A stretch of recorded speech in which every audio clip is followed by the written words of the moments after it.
mostly on the topics having to do with entrepreneurial law. Both of those presentations are extremely useful. Next Thursday, I wanted to let you know, not in this series, but in another series, CoMotion Labs is partnering with Cambia Grow to put on a series called Spring Forward with Women Leaders. Next Thursday, that series is going to be How to Be an Executive, and that's going to be presented at CoMotion Labs HQ, which is over by the Trader Joe's, if you know where that is, over on Roosevelt Way.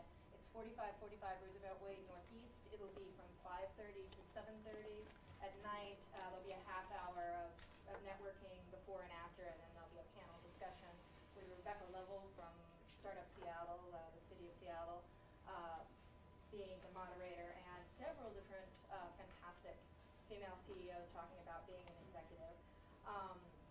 That should be fantastic. So next week in this space, in this event, we'll have John Plaza speaking about contacting customers and customer feedback, a really important point. Ali Glasnow and James Miller will be here from the UW Entrepreneurial Law Clinic to talk about Patent 101. And from the Entrepreneurial Law Clinic today, we'll have Brad Zenz and Jake Gobert, and they'll be talking about what is IP. So we've got a little bit of an IP progression coming in the next couple of weeks. And Lisa Fernow, as in for no reason, is here. Oh, she outed me. I thought that was brilliant. That was very exciting. Is going to be talking today about deep exploration of value propositions. Her background is just tremendous in marketing and strategy. Do you want me to tell them about you? No. Or you want to just jump No, in? you can read. I want to save this for you. She's fantastically friendly, like meeting all the people. We're very lucky to have her. Thanks very much. Well, thank you, and thank you all for coming. I had a chance to meet many of you, and I'm sorry I couldn't introduce myself to each of you because I wanted to get a sense of who was in the room. So just a quick show of hands. Who's working with a startup right now? Okay, almost all of you. Okay, and how many of you are actually in market? Some. How many of you are about to launch? So, and how many of you are earlier stage than that? The rest of you? Okay, great. Well, thank you for having me. A little bit about my background. Let's see if I can do this. My background is in consumer products, and I started out doing marketing for products that almost had no differentiation, so Coke and Pepsi, who knew? I've also done a lot of work with startups because that's my real passion. I think innovation is where it's at, and I love the white space on the map. And so I've worked with companies who are B2B, B2C, a variety of industries. And I've done a lot of work with UW, and I love partnering with UW. And any chance I have to help them, I like to take advantage of. So we'll spend about 45 minutes with me sharing some of the slides. I've got some handouts for you, and there will be some quick exercises that you can do to just kind of practice on your own value proposition as we go. And I'll leave time at the end for questions. And if for any reason I don't get to one of your questions, I've left my card at the back of the room, and I'd be very happy to take a call or an email if I didn't answer something that was really burning for you, because I want you to leave with something that you can use.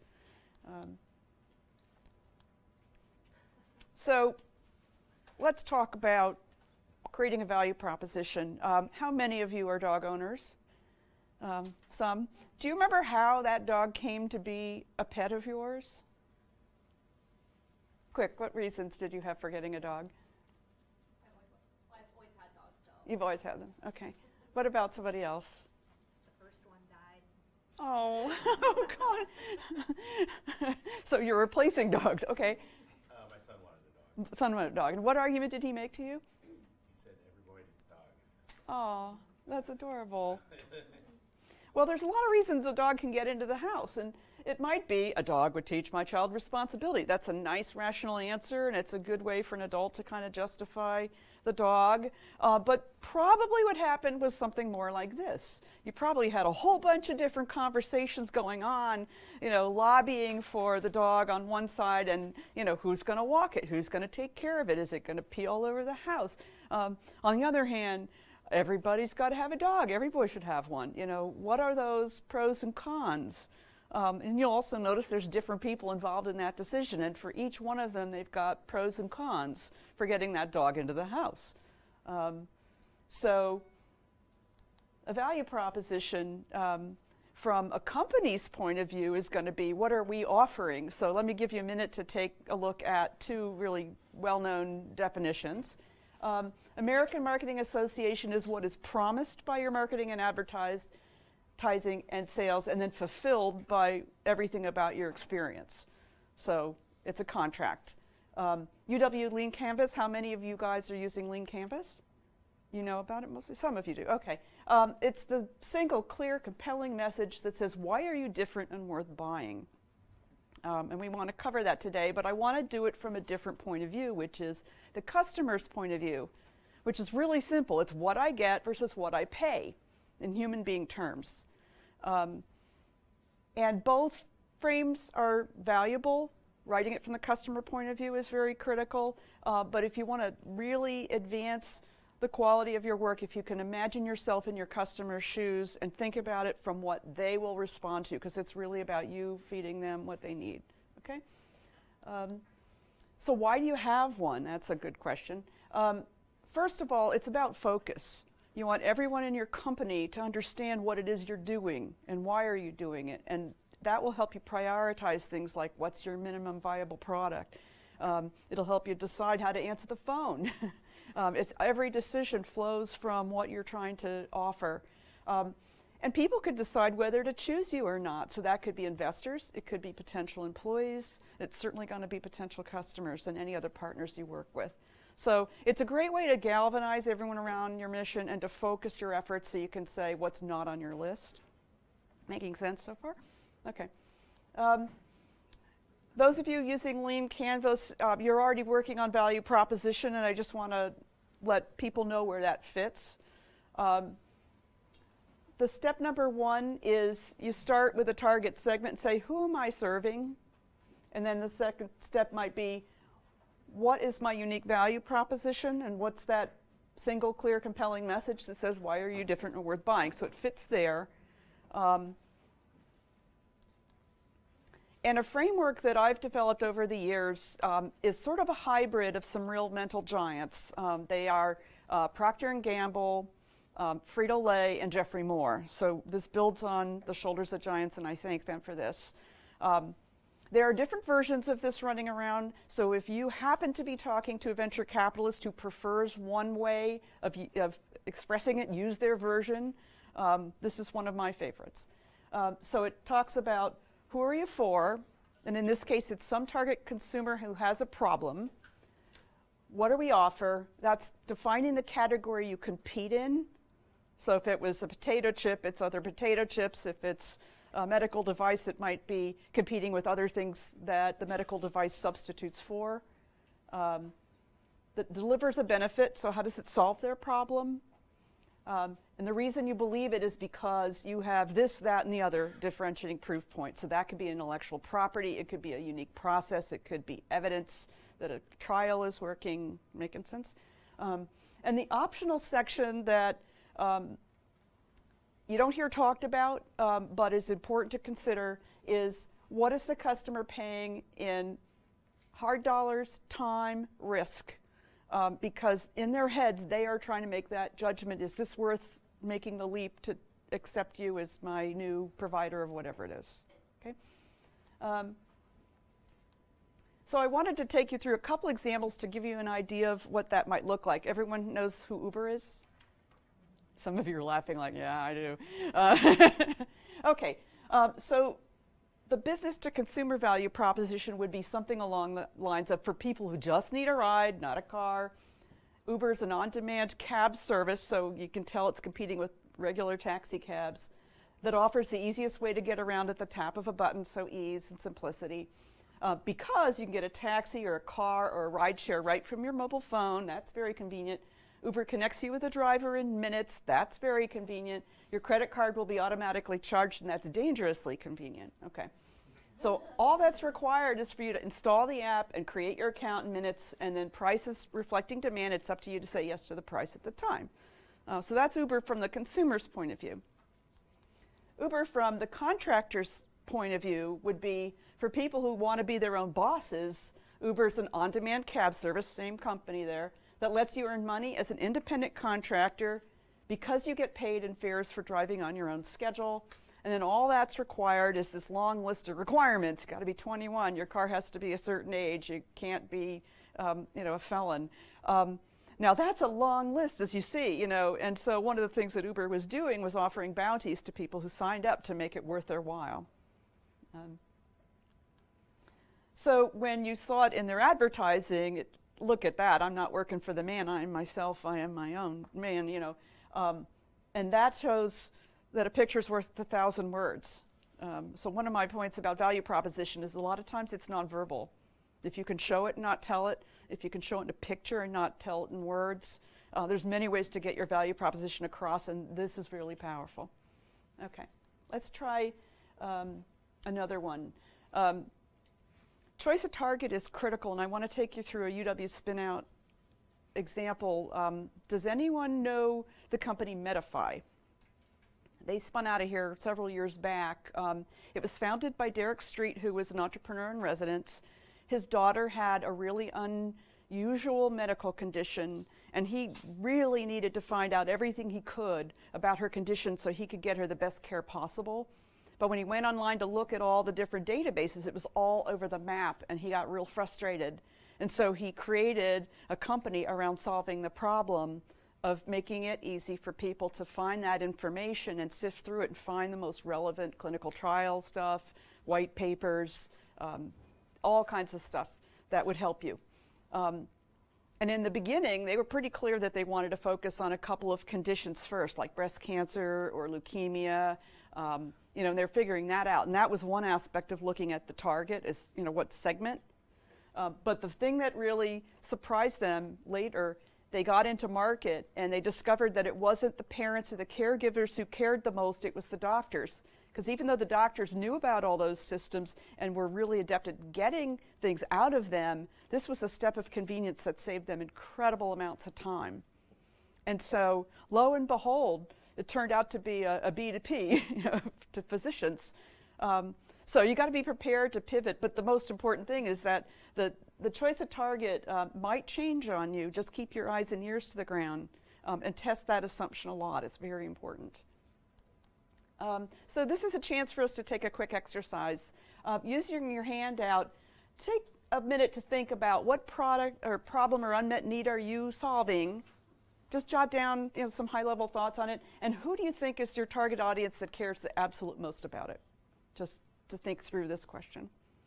And circle the ones that you suspect might be most important. And for those of you who are already in market, you probably already have decided on that. Just to get your juices rolling here. I'll give you 2 minutes because you're all so smart.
Okay. Anyone want to just shout out quickly some of the things they wrote down? How about you? I know you've been thinking about this, right? There's no wrong answer. We target researchers across multiple industries, and we offer genome assembly, genome sequencing services. The benefit is we can do it, genome sequencing is really cheap, but it comes in thousands of pieces now, and we're able to put it all together so that they can have like full chromosomes. Okay. So that they can answer many different questions, and it's only 2 steps. Okay. Basically. So is there, within that researcher target, is there anybody in particular that you think might be really live wires and wanting it faster than others? Mostly the ag industry, because Okay. they want to know what crops they're making. Got it. Yeah. Okay. All right, that's great. All right, so that's an example. Let me take you through YAPTA, which is a different kind of startup. That's another Seattle startup. This is a B2b value proposition. So for corporate travel program managers who hate to overpay, YAPTA is the travel price assurance expert that allows you to book airfare and hotels with the confidence that you'll get the lowest available price, because YAPTA automatically gets you the refunds when prices go down without disrupting your traveler's plans at all, typically saving 1% to 2% of the travel budget. So that's very clear. All that's required is to pay based on performance or by transaction, and you'll be up and running in 2 weeks, 3 weeks, no software changes.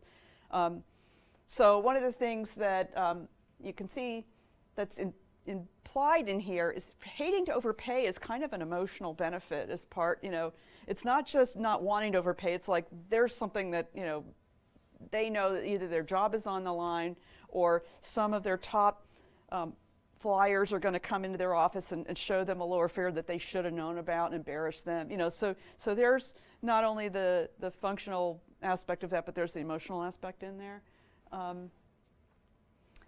They also imply how easy it is because things are automatic, and so that addresses a preemptive address of, is this going to be a bigger job for me to kind of keep track of this, or is it actually easier and helpful? So that was an example of a B2B value prop. Making sense? Okay. So here's their ad at the time. Someone is flying on a lower cost ticket, which really was saying, don't be a chump. Don't be stupid. Don't be caught up.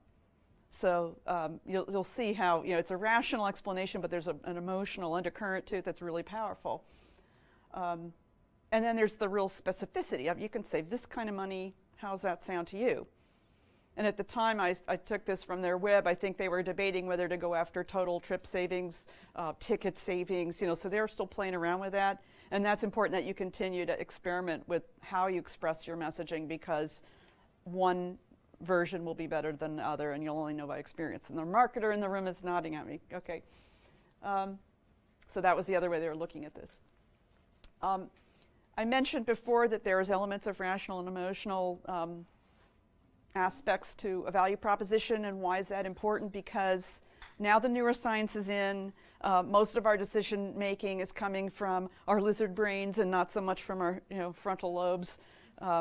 And don't get the right, I don't know the names of the parts of the brain, but the rational part of the brain that thinks it's in control is almost never in control, even if you're super rational.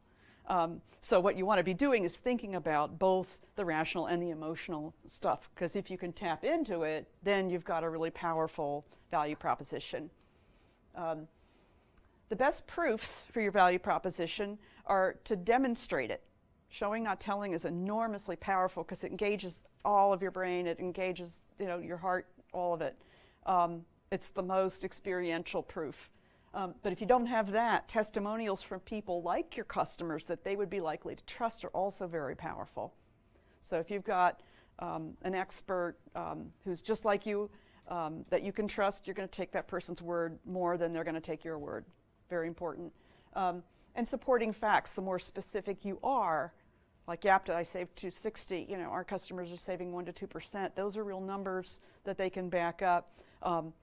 That is powerful also, but that's on a rational level.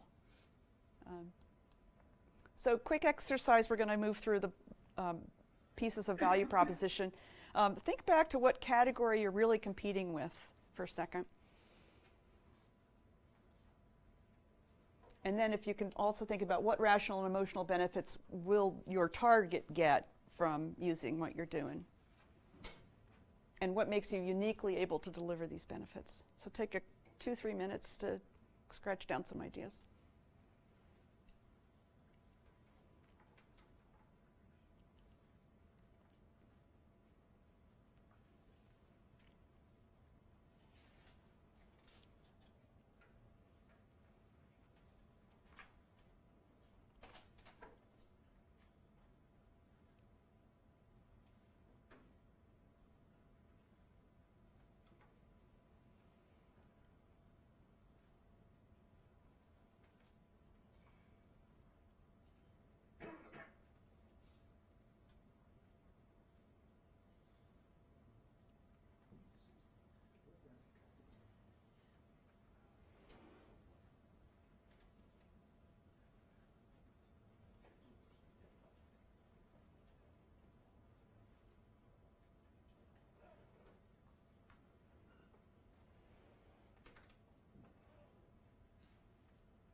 Okay, would someone like to tell us what category you're competing in?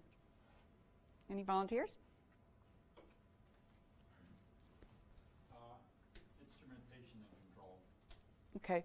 What's your company? What's your company? Aware Tech. Okay, okay. That's a good category. It's clear. Yep. Do you want to tell me your category? Yeah. Precision medicine. Okay. All right. Great. Anybody else? Fabio? Simulations of complex systems. Okay. All right. What rational and emotional benefits will your target get from using your product, Fabio? It's intuitive, it's immersive, and brings a lot of innovation to a classic approach. And what happens once that happens? What do they get at the end of the day? They save time and they don't get angry from learning a new complex Okay. language. All right. That's a good one. Not avoiding frustration. Okay. Great. Anyone else want to talk about their benefits? Yeah. Yeah, we build equipment that forecasts failure so they get a safer feeling about if they make their operating. That's a good one, yeah. Okay. How about reasons why? Who wants to give me their evidence? Tell us your company and what you're doing and what your evidence is.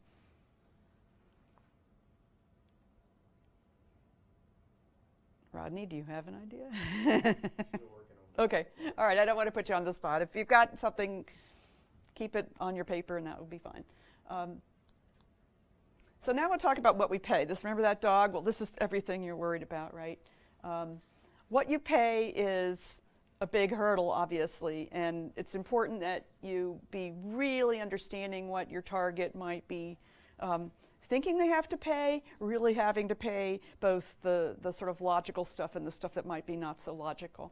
So remember your mom. This is my motive. This is from a friend of mine who does communications that move people to action. You have to have the motivation, you have to get over the objectives, and then that means you move. So, think about what your target has to go through. And there are experts that say you need something like a 10-to-1 ratio of the motivation versus the objective to get people over the hurdle. And I don't know how well studied that is, but it's not a 1-to-1 for sure. So here are some examples of motivations, like what I get, and obstacles, what I pay. The functional benefits are the ones that are going to come up the most, because that's the stuff that everyone knows to talk about. So they can be financial, it can be convenience and time savings, it can be life-saving or extending, it can be a better experience. Emotional benefits might be safety and security, or reputation and status. If I go with this company, I know it will be a good company to associate with. That's good for me. Self-expression. I'm an Uber driver and I am, an independent person.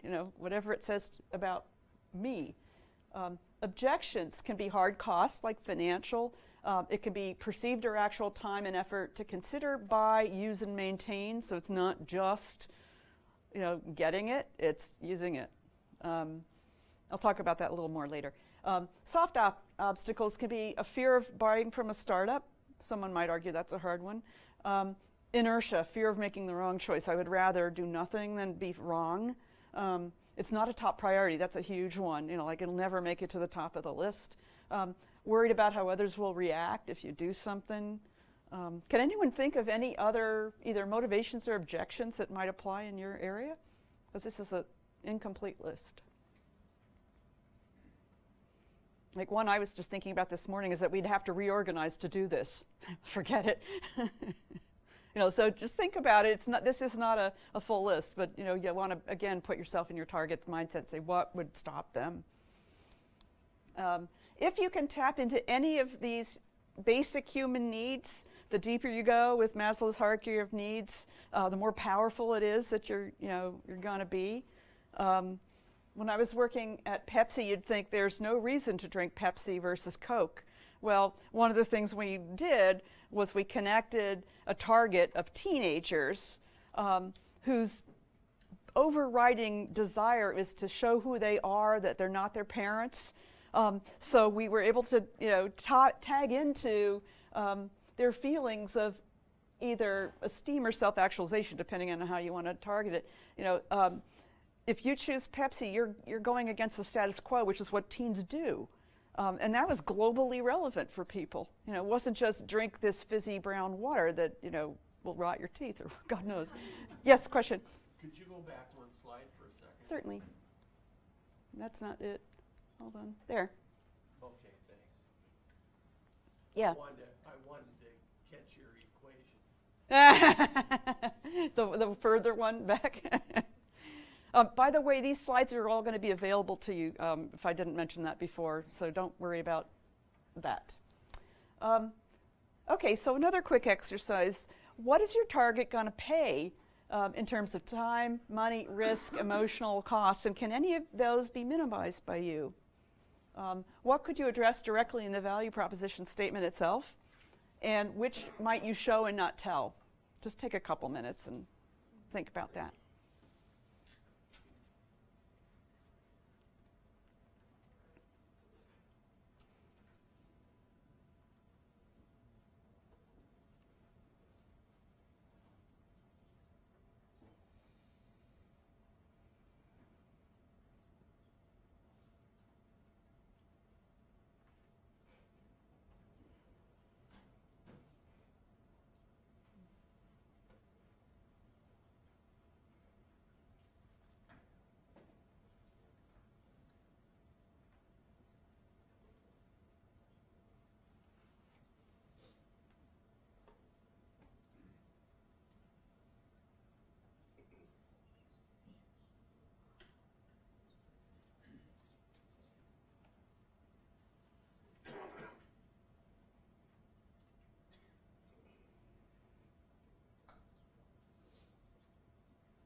Okay.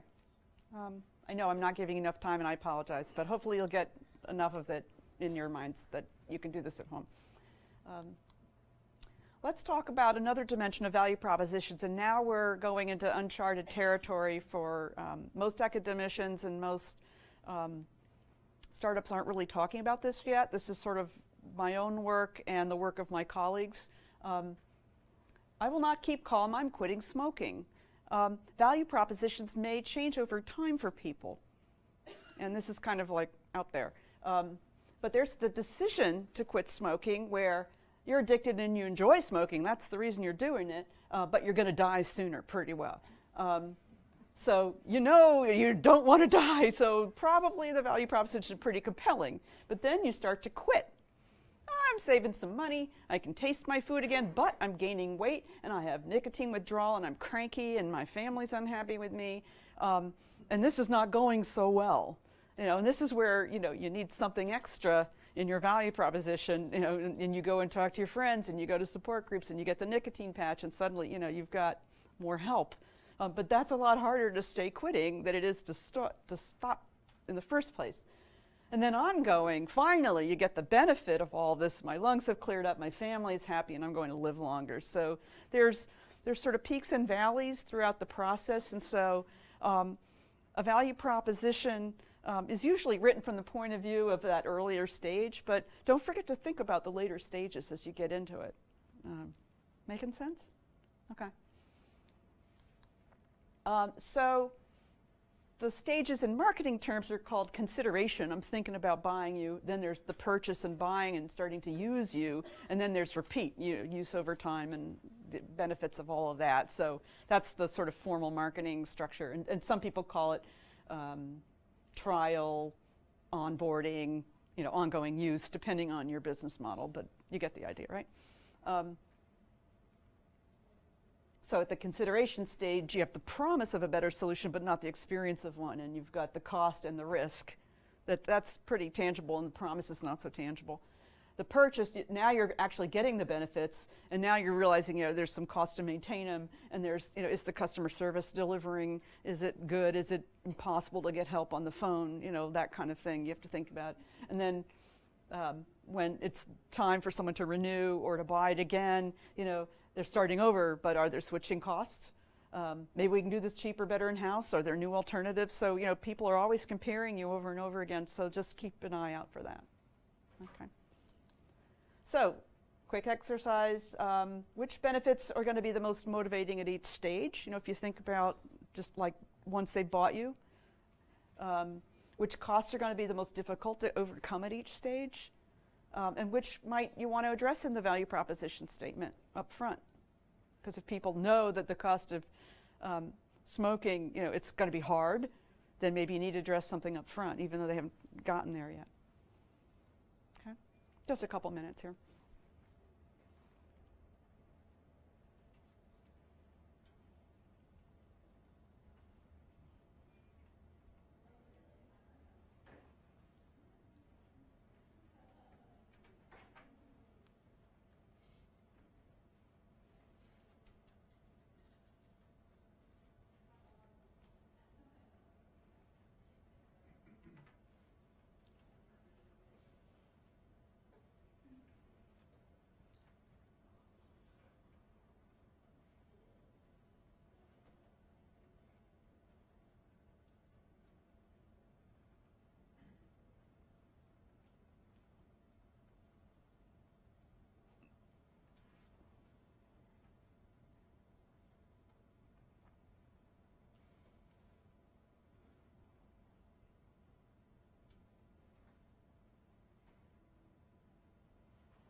Okay. Now let's talk about actually when you write them. Being specific, as I said earlier, was really important. And you can either have a flabby statement or you can have a crisp statement, and you want the crisp version. So if you see blah, blah, blah, best of breed, innovative, fast, powerful, easy to use, cost saving, awesome, could that be made more specific in some way to make it really sharp? Number one as rated by U.S. News and World Report. We're the only people doing this, or we're the first. We're faster than a speeding bullet. That isn't as precise as you could get. You really want to say it happens in a nanosecond. More powerful than a locomotive. Really what I mean is you can lift twice your body weight with this new vitamin. Takes 5 minutes, not just fast. Saves you 10%, like the apt example.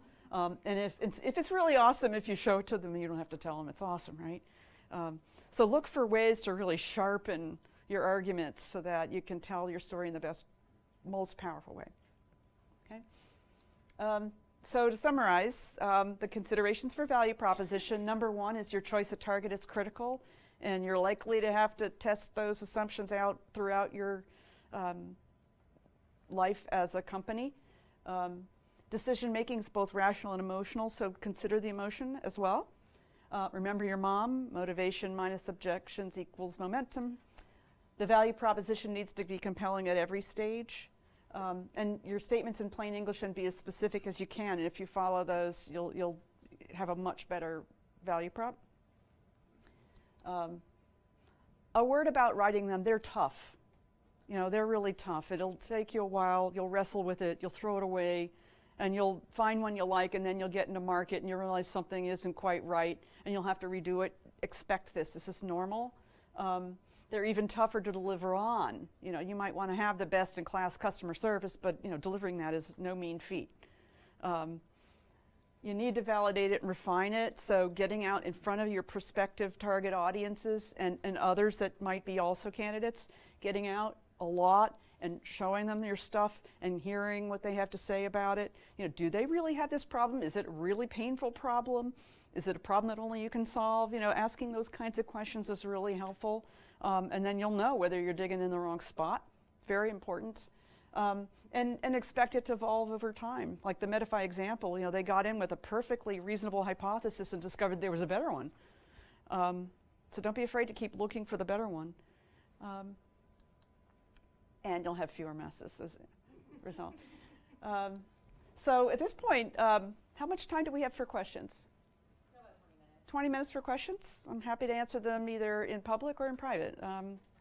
Any questions or comments? Yes? One of the challenges we're having is on the value proposition is I guess what they call low probability, high impact failure events, right? So an example of that would be an earthquake or a tidal wave. Yeah.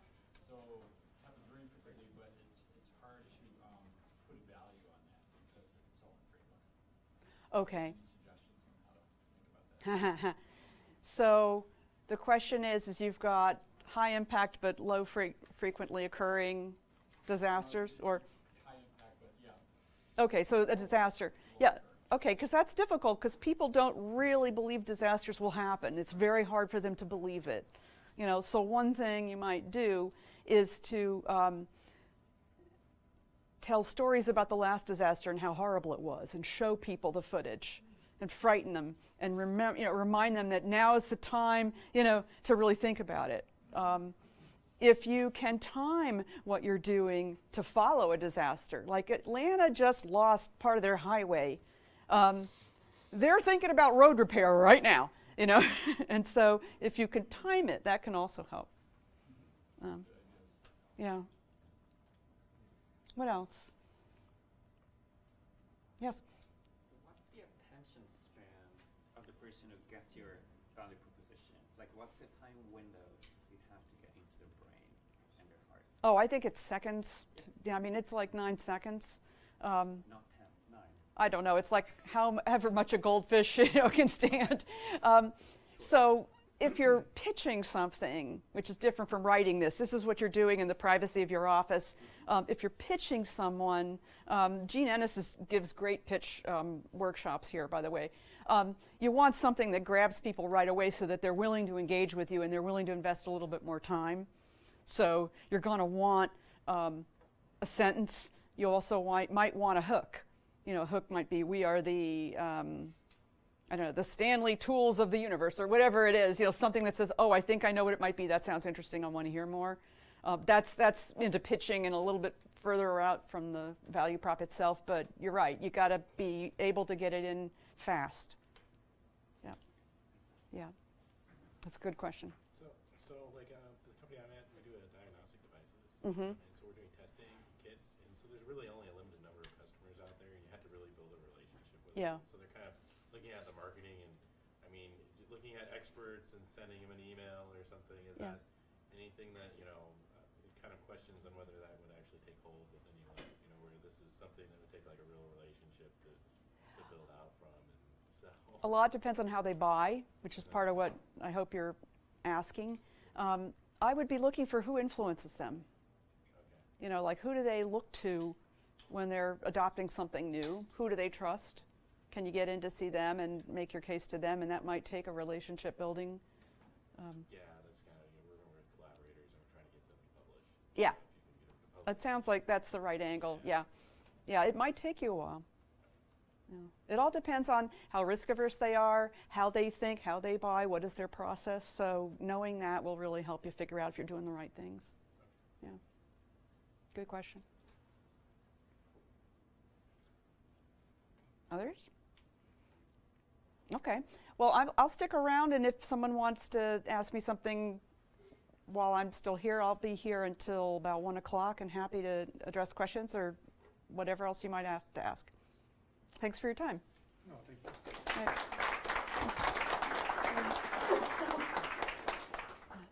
Can I turn that off? I guess that's it. That makes sense? That's great. How are you? I'm Cynthia Masterson. We'll start our next session a little bit after All right. 1, so Okay. take a bathroom break, grab some food if there's any left, but stick around. But yeah, I'm starting to start a startup. Oh, are you? Good for you.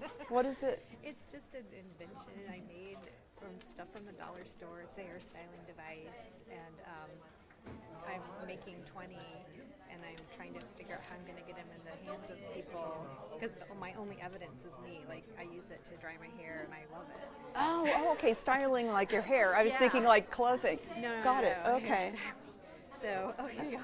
Thank you very much. So yeah, it's just kind of a whole, really like a wow. month in the works. Well, of good for trying to figure you. it out. Good So, for you. But yeah, I liked that on your slide, that because I've been looking at that. I don't know what you call it, with all the squares. Yeah, the lead canvas. the lead That's a really canvas. good. I didn't know that's what it was called. Yeah, it is. Oh, sorry. Am I shouting into the?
Sorry. No worries. Yeah, you feel a little Go ahead violent. and pretend like you would present. Testing. Testing, testing. 1, 2, 3. Am I loud? It's okay. We don't need to hear you anyway. I have a very loud voice. That's not true. It's not true. Yeah, it is. We both speak loud. What are you guys going to be talking about today? I'll be focusing on, so the presentation is what is IP. I'm talking about patents and trade secrets. Brad's doing I'll be doing copyright. trademark and copyright, but we just split it up that way for organizational, really. Is his lab okay? Yeah. It's loud enough. We're good? That was awesome. Yeah. Okay. Usually doing something like that, just having them tell somebody about what they're going to be doing, especially a team like that, while somebody's watching, it's the best way to do it. Yeah. Oh, great. That way they're not just standing there with mic check 1, mic check 2, like, Yeah. when do I stop? You know? Right. Awesome. Great. Good luck, guys. Yeah, Thank thanks. you. Thank you. You Wonderful. guys can mute now if you want. There's like little switches. There's a switch on the back. Yeah. On the top in the middle, or you can do each other's. That might be a better idea. Let me see. Yeah. Oh, I see. It Yeah, runs so this just way. right before.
for various things.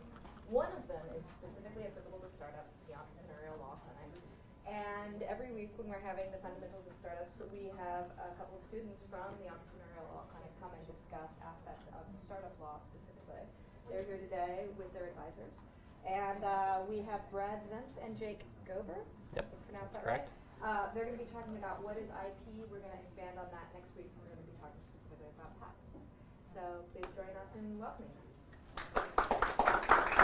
All right, thank you everybody for having us and for showing up to hear us talk a little bit about what is IP. As she mentioned, my name is Brad Zentz. I'm a 3L at the University of Washington School of Law, and Jake's a 2L. We're both studying IP. We're both planning on entering the market to practice. I'm going to be doing patent prosecution. Jake's still not sure, maybe patent prosecution, maybe patent litigation. And then we're supervised by Robert, who's in the very back. He is a real-life patent litigator at Dorsey and an all-around awesome guy. So we thank Robert very much for his help in making sure that what we tell you guys is accurate and accessible, and he's going to help us answer any questions if you guys have some tough ones at the end. On that note, we're going to cover 4 different topics today, which you're going to see here on the agenda, if I can get it to work. Because there's 4 main types of IP rights, and we're going to ask, if you would, please hold questions till the end, because we know that for some of you this might be your first introduction to intellectual property, and we want to make sure that we get through all 4 topics because they are important in their own right. And sometimes if you give a presentation, people are really interested in one aspect or another, and you start getting questions, you go down the road, you know how it goes, you run out of time and you don't get any training on the other categories. So with that, we're going to jump in. And the first thing is, what is IP? So if you were to encounter a new term just out and about your daily lives, you would go online, right, to look up a definition. So if you were to go online and Google what is IP, you might get a response like the top one there from the World Intellectual Property Organization. And what you'll see in the definition is basically, the first part is kind of helpful. It says creations of the mind. The second part is basically just a description, such as inventions, etc., is just a description of all the different types, as you're going to see as we go through this. So an alternative definition that's a little bit more helpful is basically intellectual property rights are something that are not tangible. They are still a legal right or a right to prevent others from doing something, but they're more of an economic and financial focus to protect your inventions, creations of the mind. And there's, as I said, there's 4 main types: trade secrets, copyrights, trademarks, and patents. Jake's going to do trade secret and patent. I'm going to cover copyright and trademark. And the important thing to remember is that the forms of IP are not exclusive. And what that means is if you were to take your iPhone out of your pocket, all 4 types of IP might be involved in that product. So it's really important never to discount one or another. You can protect your inventions in many different ways. All right, so we'll jump in, starting with trade secrets. Trade secrets, probably not the most well-known form of IP out there. It's an underutilized form of IP just because there's not really an application process. You don't really hear about it in the news as much as you might patent law and whatnot.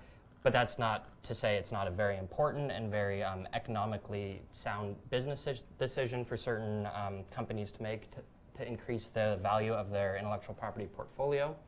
So jumping right in with what actually a trade secret is, there's basically 2 requirements for a trade secret.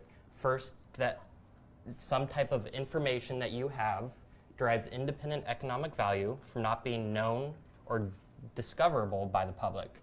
And second, it's the subject of reasonable efforts under the circumstances to maintain its secrecy.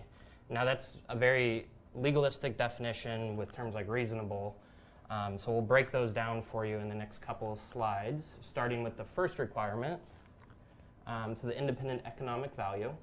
Essentially, this means that the information you have has to somehow give your business a competitive advantage. So information that's already public knowledge cannot be held as a trade secret because your business can't derive an economic advantage by not by being the only ones who know that information. It's important to note the threshold of competitive advantage that you need to show is very minimal. It's easy to meet. In fact, it doesn't even have to be realized. It can be potential future value. So it's helpful to have an illustration or example of what a trade secret might be. So the traditional example is the formula for Coca-Cola. I don't know if you guys have heard, like, it's kept under lock and key in a vault where only like 2 people can access it. So that's an example of what a trade secret is, because it's a formula that's not known to the public, and it gives Coca-Cola an economic advantage for holding that as a secret because, according to the public, it's very tasty. So the second step to establishing and maintaining a trade secret is this reasonable efforts to maintain secrecy prong. Now, I just said that Coca-Cola keeps this recipe under lock and key in a vault. Now, that's not what you have to do for all trade secrets. Trade secrets are reasonable efforts to maintain secrecy. What this looks like and how to determine is you look to the customs of the industry. So, for example, if we're dealing with software or something along those lines, a lot of times documents in the form of non-disclosure agreements for employees and prohibitions on reverse engineering in terms of use for customers are reasonable efforts to maintain secrecy. So some quick examples of possible trade secrets. Like I mentioned, software, especially source code, can be protected under trade secrets. Unique algorithms, combinations of elements that aren't readily ascertainable by looking at the object, and then unique formulations, which is like the Coca-Cola formula that I mentioned. So some benefits of trade secrets that might not be readily apparent. First off, there's no application process like there is for patents. This is great because there's no fees associated with trade secrets, and other than establishing or drafting documents like non-disclosure agreements and maintaining those reasonable efforts. And third, trade secrets can last as long as you meet the two requirements, the one being the competitive business advantage, the second being the reasonable efforts to maintain secrecy. And fourth, trade secrets are great because they encompass a wide range of subject matter. Basically, any information that gives you a competitive advantage is eligible to be protected as a trade secret. So it covers a lot of what can also be covered under patent, trademark, or copyright law, but it just gives you another tool to protect your intellectual property. There are some limitations to trade secret protection, primarily that it doesn't protect against reverse engineering or independent creation. What this means, I'll start with reverse engineering.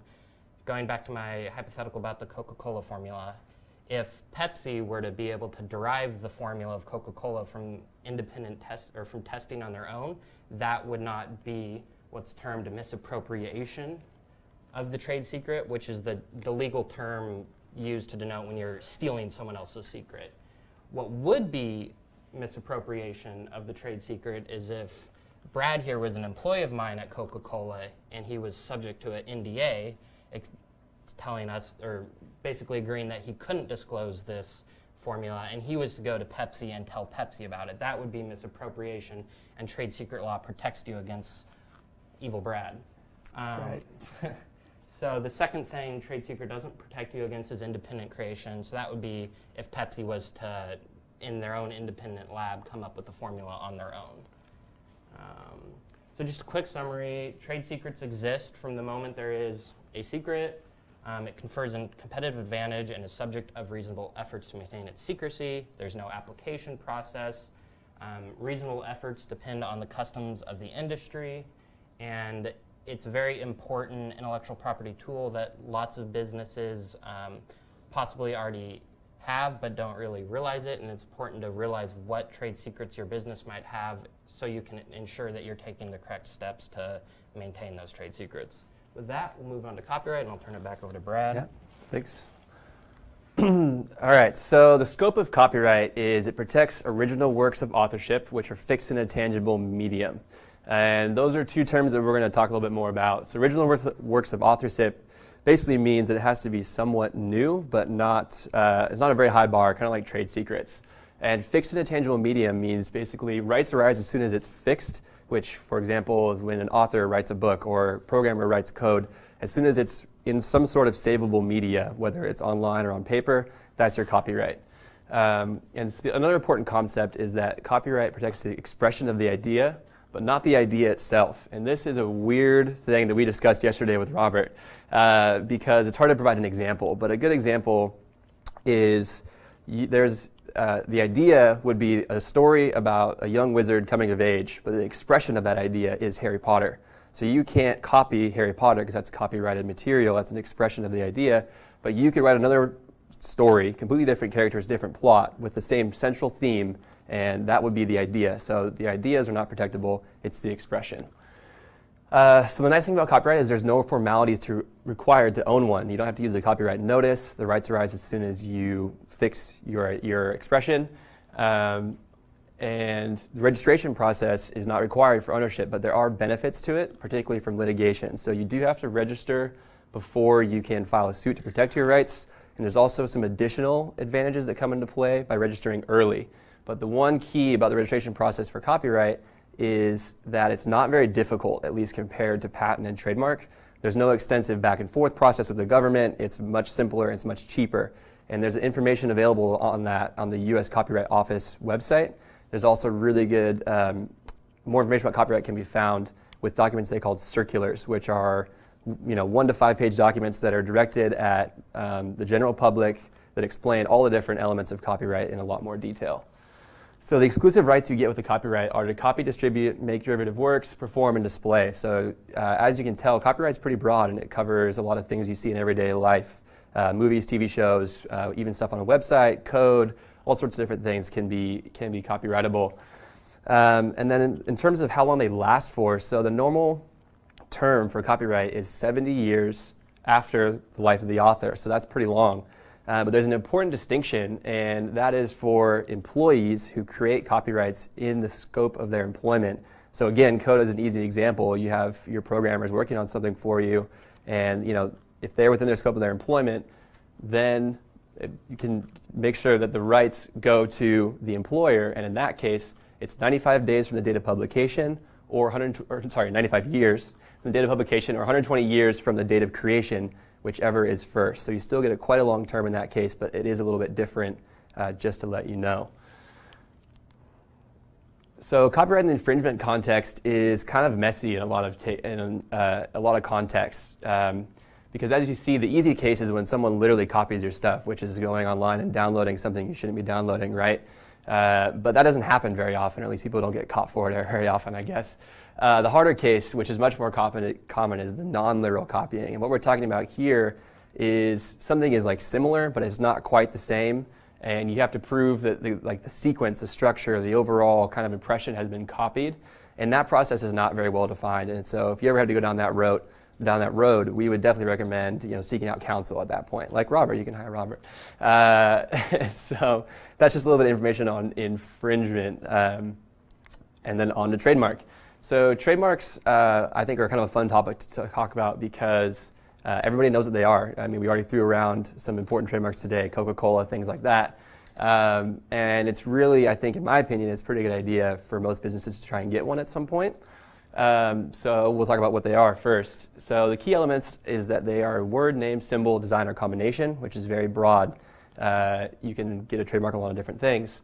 And it has to be used in commerce. And the third one is really important. We're going to keep talking about this, which is they're about source identification and about distinguishing your source of your goods as a business owner from those of another.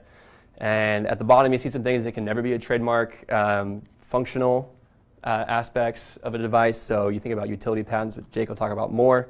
That's for your functionality.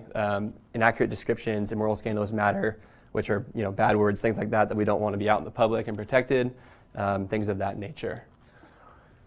So as I said before, the rights arise as soon as the trademark is used in commerce. And what that means is if you don't have to get a Fernow trademark registration to have some rights. If you just have your business here in Seattle, you have your business name and you're using it, you're offering a product or a service, then you have some trademark rights. The problem with that situation is that your protection is limited in scope to the Seattle area or wherever you're using it. Maybe it's Washington and Oregon. So to expand on that a little bit, if someone were to take your exact same mark and offer it on the exact same product and service on the East Coast versus the West Coast, if you had common law rights, you would have no action against them. You could not file suit against them, even though they are completely ripping you off. If you go through the federal registration process, which is not terribly expensive, as you can see at the bottom, although attorney's fees can often drive this up, then one of the major benefits is you get a nationwide scope of protection. So if you're just here in Seattle and Oregon and someone else rips you off, then you can go after them. So that's why I think it's kind of common to recommend them. In a lot of businesses you will see, I mean, I think Coca-Cola, for example, has hundreds, if not thousands, of trademarks on all their slogans, brands, everything. And another important thing is because trademarks are use-based in the US, you have to continue use or you might lose your trademark rights. And so a good example of this is you see companies launch a certain product within they have their overall trademark right, which they continue use, but they might launch a product they sell for 6 months or a year, and then they stop selling it, right? They move on to something else. In that case, then you would lose the rights of that trademark because you have to continue use in order to keep your rights. And inherent in that is you have to also protect others from copying you if you have a trademark. Because it doesn't make any sense, right? If you get a trademark and then you let other people copy it, there's no longer a source distinction attached with your mark. So in that case, your mark is no longer functioning as a mark and you can get it canceled. So if you wanted to go down the federal trademark registration process, what's going to happen is you can only register what's called an inherently distinctive mark. And again, that goes back to, well, if the consumer encounters this, are they going to know that you're the one source producing it? And so marks get placed on a spectrum, which you can see on the bottom, from left of the line, by the way, is bad, and right of the line is where you want to be. So generic is when the name for a product encompasses like all the different variations. So a good example would be like now Band-Aid or aspirin. People think of a bunch of different brands as being aspirin, and it's a word that's so commonly used that no one gets exclusive trademark rights to it. Descriptive is exactly like it sounds. If you hear it, it's describing the business. And one of the things that's important about this is that marketing people or marketing strategies often love descriptive terms because it's easy to sell the customer on the idea of, well, our business does this and our mark says this, and so we're going to tell the customer what we do and they're going to come buy our stuff. It's going to be great. The problem is you can't get a registration on generic or descriptive terms. It may be possible with descriptive, but you normally have to prove, like American Airlines can, that the consuming public associates your mark with that source, which is something that can be very difficult to prove, especially for smaller startups. On the right side of the line is where you want to be. So suggestive is the next step above descriptive, and basically the idea is if you see the mark, you won't immediately know. It might give you some idea of what's going on, but you won't immediately know exactly what that business does. And so a lot of good marks are drafted that are suggestive, and it's also pretty easy from a marketing standpoint. The other end of the spectrum is where you can get the broadest rights because you have what's called like a strong trademark because it's arbitrary or fanciful, and these are like your made up terms or maybe a word that already exists like Apple but used in connection with something completely unrelated. And so those are great from a trademark standpoint. They're the easiest to register, but they're the most difficult to market. So that's just something to keep in mind as you might want to change your name or you're thinking about doing trademark registrations, just something to think about. Another important aspect of trademark that people don't commonly think about is actually trade dress. So this is product packaging and design, the overall look and feel. So going back to the iPhone example, I mean, it comes in a white box, right? And it's very distinctive. That can be trade dress. Or even like the icons on your phone, the way they're arranged. It's an example Jake will touch on later. These are all possible trade dress opportunities. So if you're selling an actual physical product, that's another avenue that you can think about. Particularly if you don't want to get on the patent route, it's another way. As long as your trade dress is distinctive of source, then you're still okay. And then in the infringement context, we've already kind of touched on this, but it's basically someone uses a similar mark on similar goods as you, but only after you, of course. So in this context, another example is helpful. So you guys are aware of Delta Airlines. I'm sure American Airlines is aware of them as well. And then Delta faucets, which are your bathroom faucets. So in that context, if you're a consumer, you're not confused because you wouldn't expect Delta Airlines to sell faucets and you wouldn't expect a faucet company to sell commercial airline flights. But if Delta Airlines says, well, we're going to go into the bathroom tile business, well, you would assume, or you might think, that tile and bathroom faucets are related. And in that case, you might have a good case for infringement. So it's kind of the question is really, it's a relatedness, and the key is the statutes and the law protects against consumer confusion. So if you're using the exact same mark on very, very different goods and services, there's no confusion and you should be in the clear. But the closer that those two get, the more the question becomes whether one of the other parties is infringing. And then on to Jake for the last section, patent. Okay, last but certainly not least, we have patents. So a patent it gives the owner the right to exclude others from making, using, selling, offering to sell, or importing into the United States the patented invention. It does not give the patent owner the affirmative right to practice the invention. This can be in the context of whether it's, you're a pharmaceutical company that's getting a patent on a drug that hasn't got FDA approval yet, or if your patent builds on another patented invention. That's why the statute is written in the negative and gives you, the patent owner, the right to exclude rather than the right to practice. There are three types of patents: utility, design, plant patents. The majority of this discussion will be focusing on utility patents, which is probably the type of patents you guys have heard of within coming up through your business or whatnot. It protects the function or the utilitarian features of your inventions. Design patents protect ornamental designs. So it's helpful, this example here, the rows of applications and how it's displayed on the screen of this iPhone over here on the right, that could be covered by a design patent because that doesn't speak to function as much. Whereas here, it's kind of hard to see in this picture, but this phone is actually submerged in a glass of water. So the fact that it's water resistant, that's a functional aspect of that item, and therefore that would be protected with a utility patent. The third type of patents, plant patents, I'm not going to touch on them at all. It's a very, very rare category that likely most of you in your business will not have to be concerned about. So any discussion about patents begins with what subject matter is eligible for patent protection. There are 4 categories your invention has to fall in to be patent eligible. The categories of process, machine, manufacture, composition of matter. Almost every invention you can think of falls within one of these 4 categories, so it's very broad and easy to meet this first step. However, there's certain exceptions, things that over time for political and economic reasons, it's been decided that they aren't subject matter eligible, and these are abstract ideas, natural phenomenon, and laws of nature. There's a lot of uncertainty and change in the law right now relating to what exactly these terms mean and what level of inventiveness you have to meet in order to overcome one of these exceptions. Briefly, an example of an abstract idea would be an algorithm, or a lot of inventions relating to computers and software can get denied at the patent office because they are considered abstract ideas. An example of natural phenomenon would be like an isolated DNA sequence, something that's occurring in nature and you're not changing it, you're just isolating it.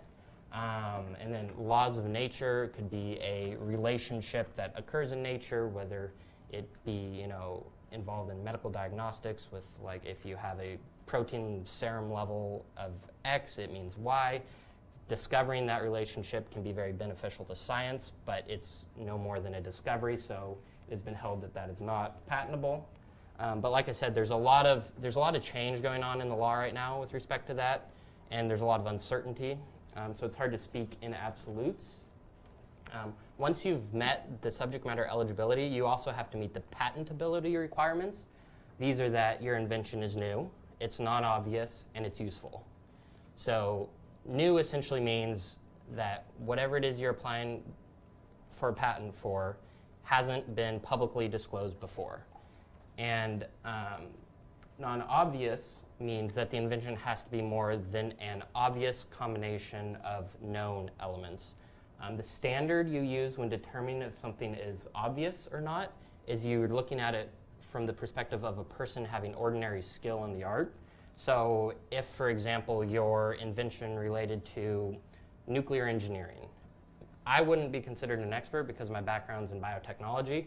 Brad, if he was a nuclear engineer, would be the standard that the patent office would use to determine whether, okay, there's A and B out here. Does A plus B, is it obvious to combine them to equal C? If yes, your invention is obvious and therefore not patentable. If no, it's not obvious to combine these 2 known elements, then it can be patentable, assuming you meet the other requirements. The third one I touched on, utility, it has to be useful. This is a very, very low bar, and it's very easy to meet, so I won't go in depth on that. There's also, for your, just so you're aware, there's a written description and enablement requirement. These are requirements that arise during the actual drafting of the patent application. So they're not something you have to meet before, and they don't have to be in consideration prior to actually filing the patent. And whatever attorney you have drafting your patent application would be able to help assist you in better understanding and meeting those requirements. So when you're determining whether your invention is new and non-obvious, you'll hear this term prior art thrown out there. And what prior art is basically any information that has been disclosed to the public. This can be prior patents, it can be patent publications, which means essentially patent applications that have been published and are available for public review.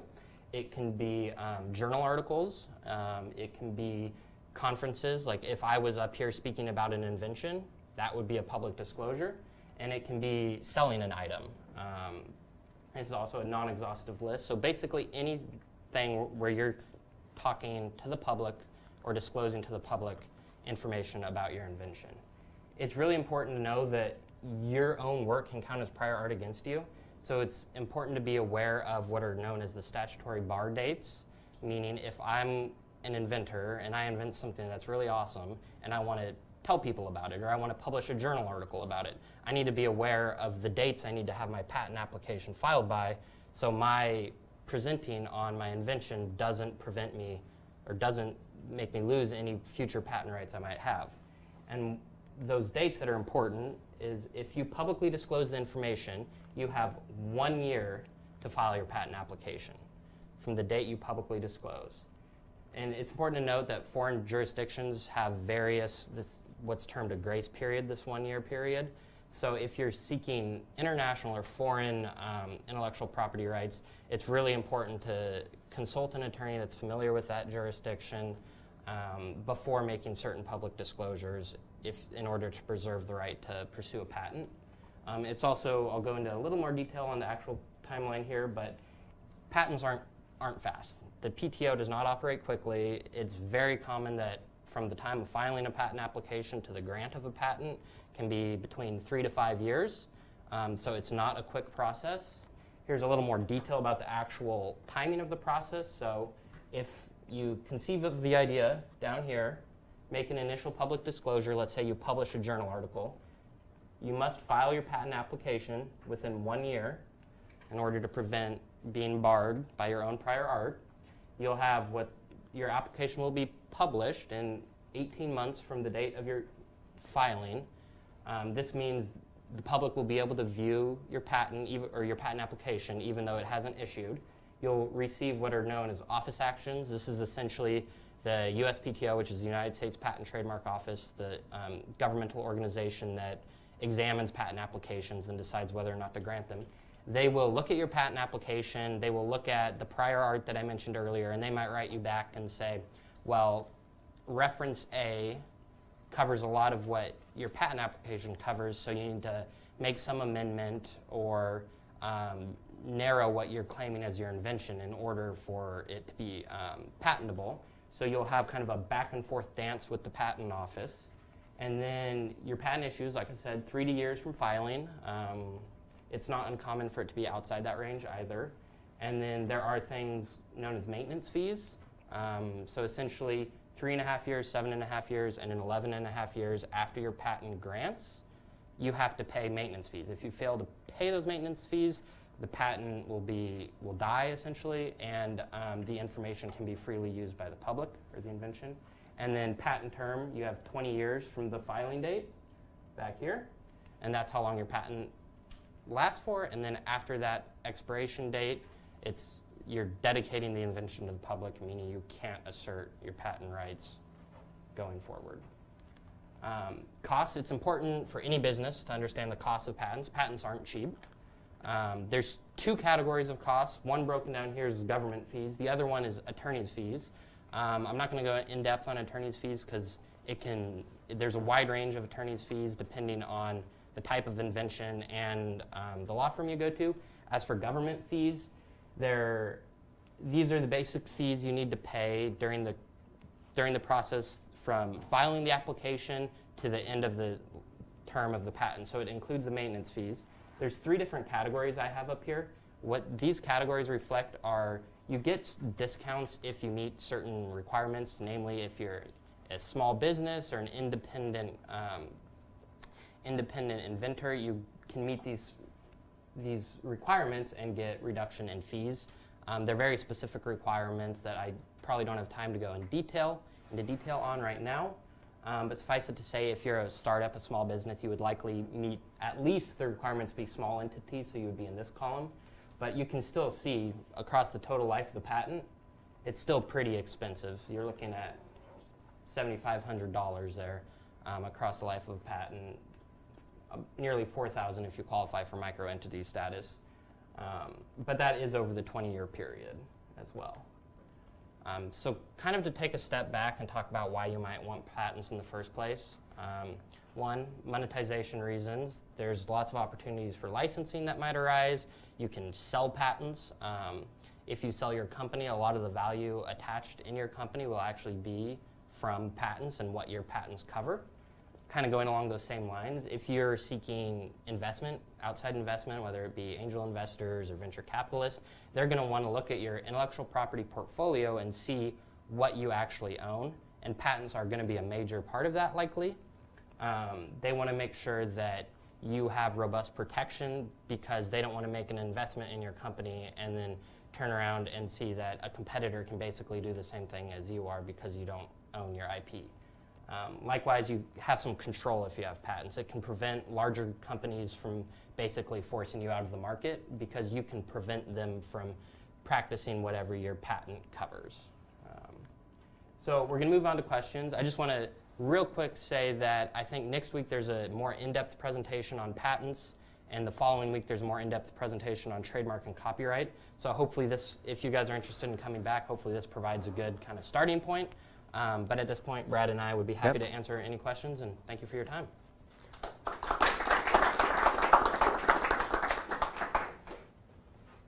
the slides be available after this talk? Yes. Yeah. We're talking about trade secrets. Do you have to define or declare trade secrets specifically? You do not, no. Nope. So they exist from the moment that you meet the two main requirements that I mentioned. And you were saying that a trade secret could not be declared for something that's reasonably discernible or reverse engineered. You kept bringing up Coke, which Yeah. I would actually just didn't work with Pepsi. Oh. And that's a marketing myth. So you should probably. It is. Yeah. It's actually not the formula; it's the manufacturing process, right? Well, not even. Oh wow, I mean, we're both wrong. It's just you're a biochemist, right? Well, yeah, essentially. I mean, it's sugar water, so But it's pretty easy. Yeah. But so if you can reverse engineer anything effectively, you couldn't necessarily declare it as a trade secret. Is that correct? No, so it's more, if it's reverse engineerable, it can still be held as a trade secret. It's more if you can examine a product, look at it, and be like, okay, I know what that is, that you couldn't hold as a trade secret. So for example, if I'm like looking at a chair and a certain pattern on the cloth of a chair or something, that you can tell, okay, it's a pattern of stripes or plaid, intersections or something, that couldn't be held as a trade secret because you can look at it and tell what it is. But if it is a complex chemical formula that would take a lot of effort to reverse engineer, that can be held as a trade secret still. Yeah, and really I think it's a difference in scope, right? So the reverse engineering limitation basically prevents you from protecting with a trade secret things that are really meant for patents and things like that, right? So you can't release a product into the market and then say, well, you can't copy it, it's a trade secret, right? Because you have the term of that lasts for potentially forever. So if someone can take it apart and figure out how you made it, then you lose your rights. So it's really, you see there the interplay between the different types. So they've selectively made that part of the law in order to prevent people from having rights on things for way too long. So the full answer is it depends. Always. Always. Okay. Yeah. Well, follow up on the trade secrets. If you have a trade secret and then someone asserts a patent over what you've been doing for a long time, can you assert that trade secret as a prior art that would invalidate the patent? So it depends, again. It depends on if you're practicing it privately and they invent it on their own without using your trade secret or process, you can't assert it because trade secrets don't protect you from people independently creating it. That being said, if they did get a patent issued on it, because if you're doing it in private, it's not going to count as publicly disclosed prior art, you have what's known as prior user rights, and they can't assert their patent against you for doing what you did originally. Right, if you're first, so if they get a patent later, you're not going to be in trouble. They're not going to come to you and say, hey, we're suing you because you're copying us. It's like, guess what, I did it 10 years ago, so catch up. Question about trademarks. Sure. Is there a time of use, for instance, anyone who uses trademark, put a trademark on the logo, right? But then when it becomes registered. So you actually can't use the trademark symbol until you register, which is an important distinction. I guess maybe I should have put that in the slides. But if you have what I referred to as common law rights, then as soon as it's not enough to just use it in association with an information. Like, so I know, for example, a lot of startups will put out a web page that's like about us, while they're still building, still getting ready. In that case, you haven't actually used it in association with a product or service yet. It's not for sale in commerce, it's just information. That means you can't quite have a trademark yet, but as soon as you offer your product or service for sale in association with that mark, then the mark distinguishes those products and services as coming from you. And so that's when trademark rights would arise. So you actually have to be selling something or offering a service or product. Once you actively use it. Right, right. Okay, but then when does it become registered? When it's become registered? Or is that the same thing? Sometimes you see a logo with the R for registered. Right, that's registered. And you see something with the trademark. Yeah. Just trademark. Do you want to take it? So essentially, when you're first using it before you've applied for a federal trademark, so you haven't submitted any application or anything, but you're using your mark in conjunction with selling your product, that's when you can mark it with a TM, a little TM. Once it's officially registered on the Federal Register, so you've gone through the application process, that's when you can mark it with that little circle R. So TM is basically what Brad referred to as the common law rights. You're using it, but you haven't registered it. Once it's registered, you can use the circle R. And in both cases, I didn't mention this before, but in both cases, your rights remain as long as you use it, right? So trademark is another one that can be potentially indefinite. There are trademarks on the register that are over 100 years old. As long as you continue use and pay a maintenance fee every 10 years, and it's a nominal fee. It's only, I think, $150. Then you can continue use for as long as you're in business. I've used tests to look up trademarks. Just Yep. so you could use one, Right. say, for a product name. What are the limitations of using tests to see if there's anybody else? So the one, there aren't any, I guess, is the answer, because when you file for your federal registration, what will happen is a trademark examining attorney will go on to their equivalent of tests or the same test database and perform their own search.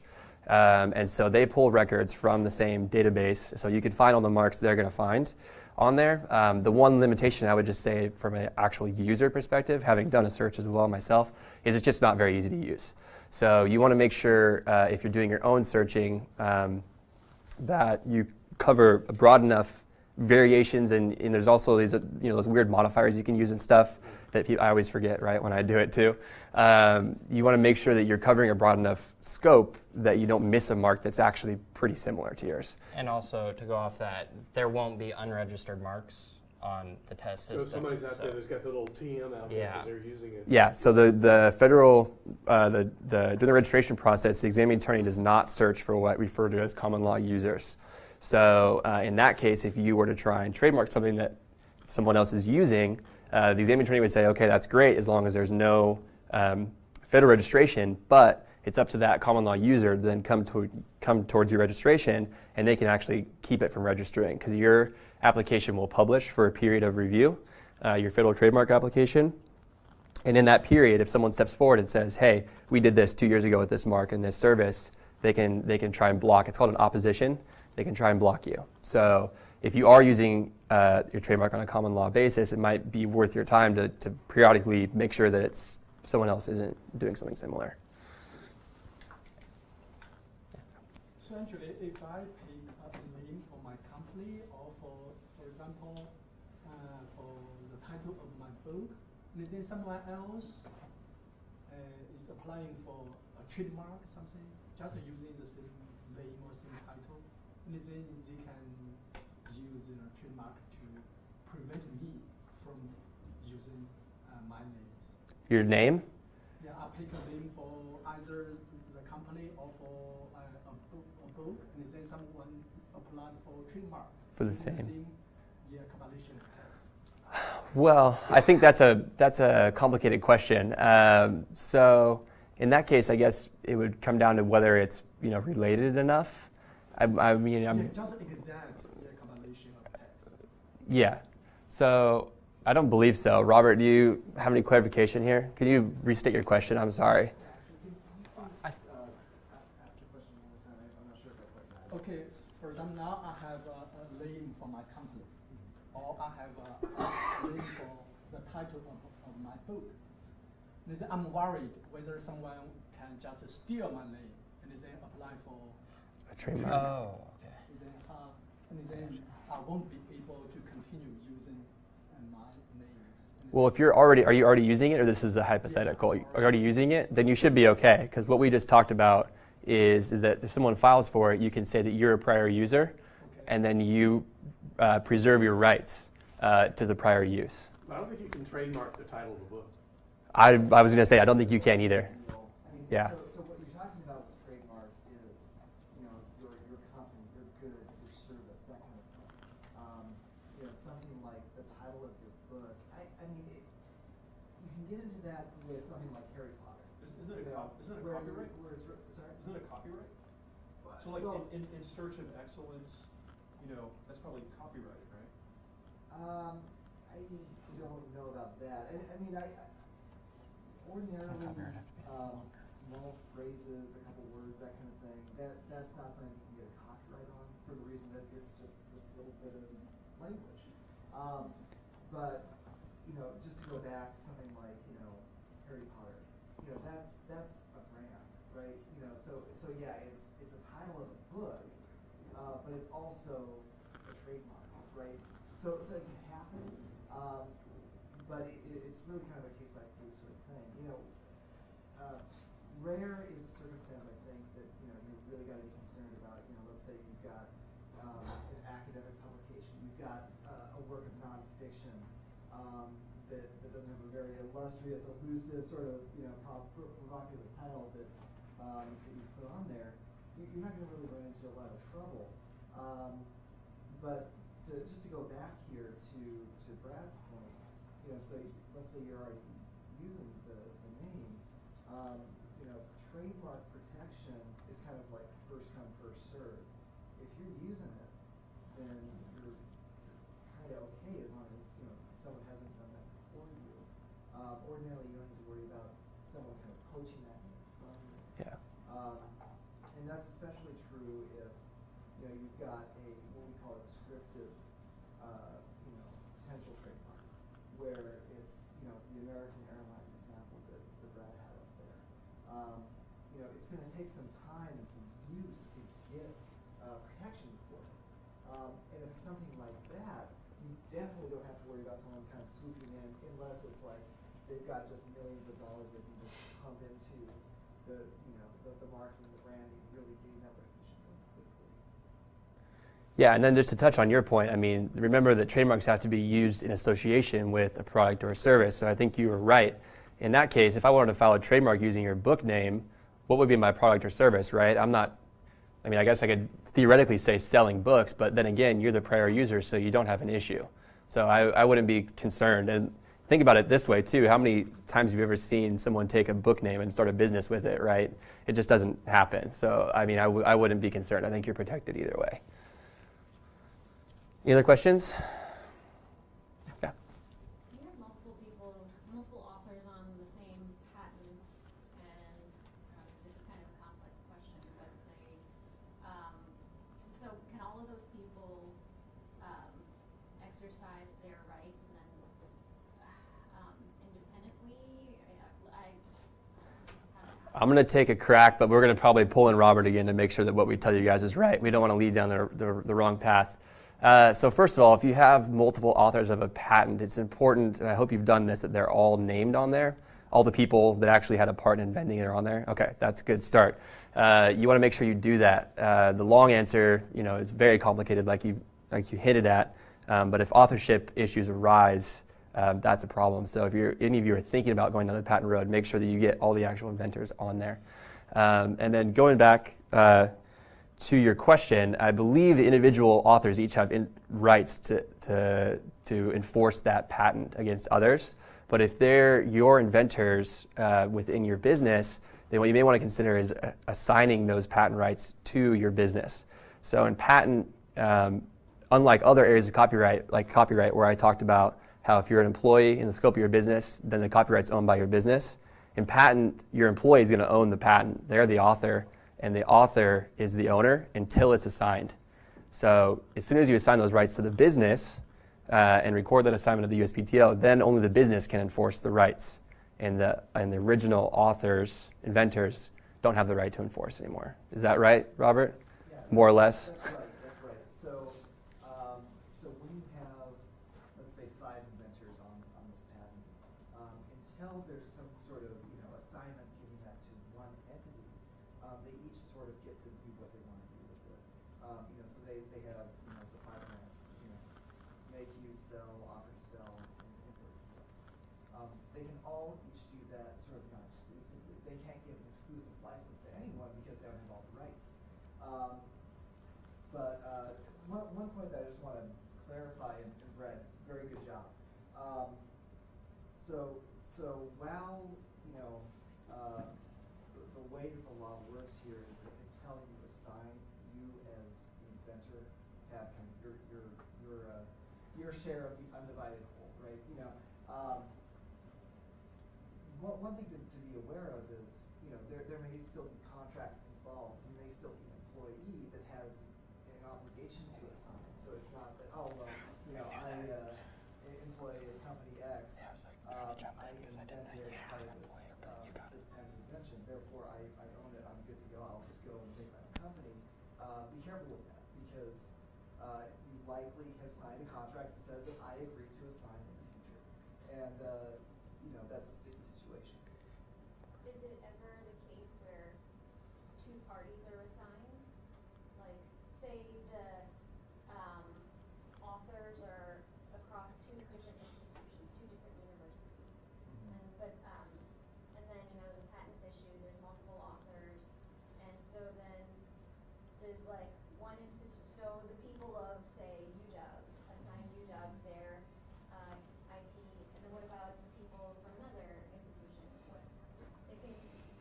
So in that situation, what usually happens is you may have 2 entities that jointly own the rights, and then they enter into a contract, kind of consolidating the use of it. So it's like, let's say you've got UW and Children's. You may not have a situation where all of the rights go into one entity. You might have half the rights in UW. You might have half the rights in Children's. But then they'll come to some agreement as to how those rights will be managed. So let's say the end goal here is we're going to license it out to company X. Children's and UW will kind of collectively license that company, and they'll kind of work out the details of the contract. So it's not really common for say UW to license their part, and then Seattle Children's still, and then. I mean that can happen. That can happen. But the kind of natural difficulty with that is, let's say you make just a total blockbuster, whatever that invention is.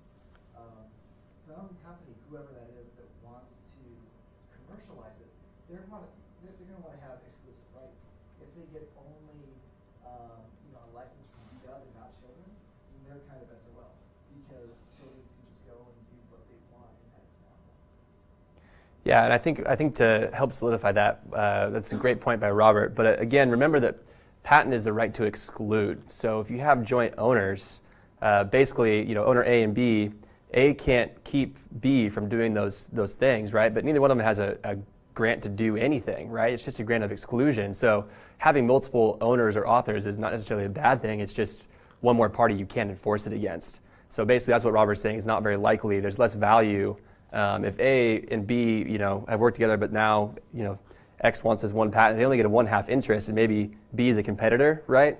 Then it makes no sense for them to pay for that 1/2 interest because they can't enforce it against B. X can enforce against B.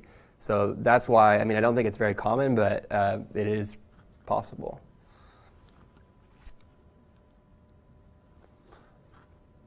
Any other questions?